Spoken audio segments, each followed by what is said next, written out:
Recent milestone tragedy হয়েছে, সেখানে অনেকগুলো নিষ্পাপ প্রাণ গিয়েছে আমরা দেখেছি। তারই পরিপ্রেক্ষিতে we came up with this. এটা হচ্ছে সুপারসনিক স্কাই আই। এর মাধ্যমে এটা একটা ডিভাইস যেটা সকল বিল্ডিংয়ের উপরে সেট আপ করা থাকবে।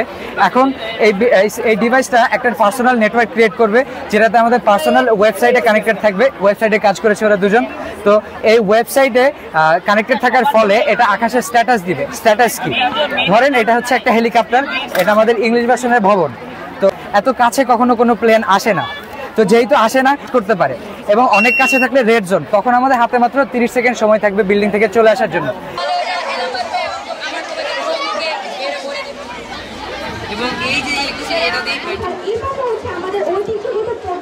প্রত্যেক বছর এরকম আমাদের ক্যাম্পাসে হয়ে থাকে, কিন্তু আজকেরটা আরও বেশি এক্সাইটিং, কারণ অনেক বড় পরিসরে করা হয়েছে।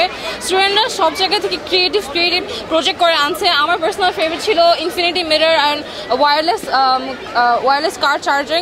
ওগুলো অনেক বেশি ক্রিয়েটিভ ছিল অ্যান্ড আমি পার্সোনালি এনজয় করেছি। আমি এই বছরই প্রথম নতুন স্টুডেন্ট আসি, তো এত বড় একটা সায়েন্সের ফেয়ার দেখে আমার অনেক ভালো লেগেছে।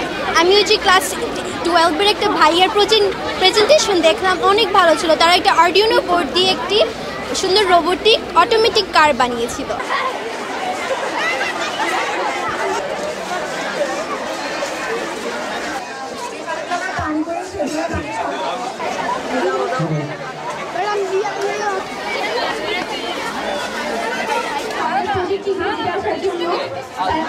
আমরা এখানে একটি ফিল্টার এনেছি, তারপর হচ্ছে একটি হাইড্রোলিক লিফট এবং একটা পেট্রোল ও পানি দিয়ে এলপিজি গ্যাস তৈরি করার 3টি প্রজেক্ট নিয়েছি। একজন মানুষ যদি ধূমপান করে তবে তার ফুসফুসটা ধীরে ধীরে কিভাবে বিকৃত হয়ে যায়। আমাদের এই ফুসফুসে আমরা 2টি মডেল বানিয়েছি, একটি ডেমো এবং একটি মডেল। আমরা এই ডেমোর মাধ্যমে দেখাবো এখানে মানুষ যে ধূমপান করে সেই ধোঁয়াটা গিয়ে কিভাবে মানুষের ফুসফুসকে বিকৃত করে দেয়। তো এই সোলার প্যানেলের মাধ্যমে আমাদের অ্যাবজর্ব হচ্ছে এবং এখানে হচ্ছে লাইটটা কিন্তু জ্বলতেছে, এবং যে স্মোকটা আছে আমাদের হচ্ছে এই ফানেল যেটা আছে, ফানেলের মাধ্যমে কিন্তু অ্যাবজর্ব হয়ে এখানে হচ্ছে পিউরিফাই হচ্ছে।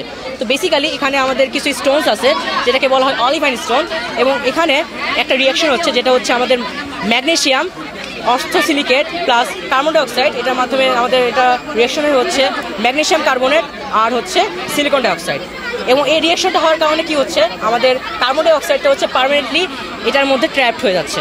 আমরা কার্বন ডাইঅক্সাইডকে একসাথে করি, তাহলে আমাদের এখানে হাইড্রোজেন গ্যাস, কার্বন ডাইঅক্সাইড এই দুটো আলাদা হয়ে যায়। আমাদের হচ্ছে এই এনভায়রনমেন্টটা সেফ থাকবে, পলিউটেড ফ্রি থাকবে।